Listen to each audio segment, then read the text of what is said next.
हमारे गांव में एक आदमी था, वो छिपकली पी जाता था। छिपकली पी जाता? जी भाई साहब, मतलब वो कहानियाँ ही सुनी हमने, देखी हमारे पास जो है सिर्फ कहानी है।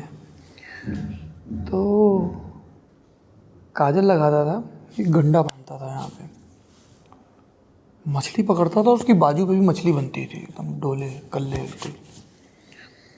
और बाद में पता चला कि साहब वो गायब हो गया एकदम। तो गांव में क्या होता है, आप सुबह उठो तो गांव की अपनी एक ब्रेकिंग न्यूज़ है जो आपका इंतज़ार कर रही है। पर ये ज़रूरी नहीं कि वो सुबह आए, कई बार वो शाम होते होते आती है कि खेत में ये हो गया, तालाब में ये हो गया, फलाने मोहल्ले में ये झगड़ा हो गया, ठिकाने के यहाँ ये आए। पर एक खबर है जो आती है, तो खबर आई साहब फलाने गायब हो गए। फिर शाम, अब ढूंढाई चल रही है। तो एक भाई साहब थे, वो पत्रा देखते थे। तो अब तक उनकी जो पत्रा देख के बताने की महारत थी वो इंसानों पे नहीं थी। पत्रा एक किस्म के कागज़ समझ लो, कुंडली जैसा कुछ, वो ऐसे देखते थे। और लोग उनके पास जाते थे, साहब वहीं भैंस खो गई है, किस दिशा में मिलेगी, पटरी के उस तरफ चली गई, रेल के, नदी पार तो नहीं कर गई है वो।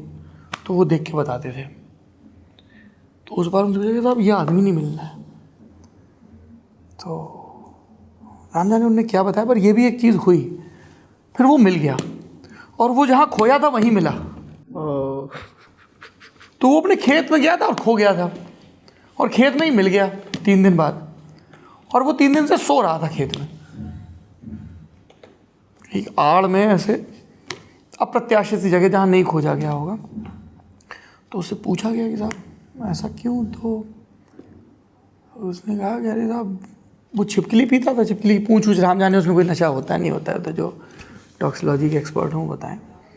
एक तो उसको सांप मिल गया, तो वो था उसका एक दोस्त था, तो उन्होंने कहा यार छिपकली की पूँछ में अगर इतना नशा होता है तो सांप में कितना होगा। ये सब वन्य जीव संरक्षण अधिनियम के तहत अपराध है। तो वो सांप पी गया। अब राम जाने कैसे पी गया, सांप कैसे पिया जाता है मेरे को नहीं पता, पर वो पी गया और उसके बाद 3 दिन वो नीम बेहोशी की हालत में रहा। ठीक है, तो अब हमारे गांव में तो ये सब हो रहा है।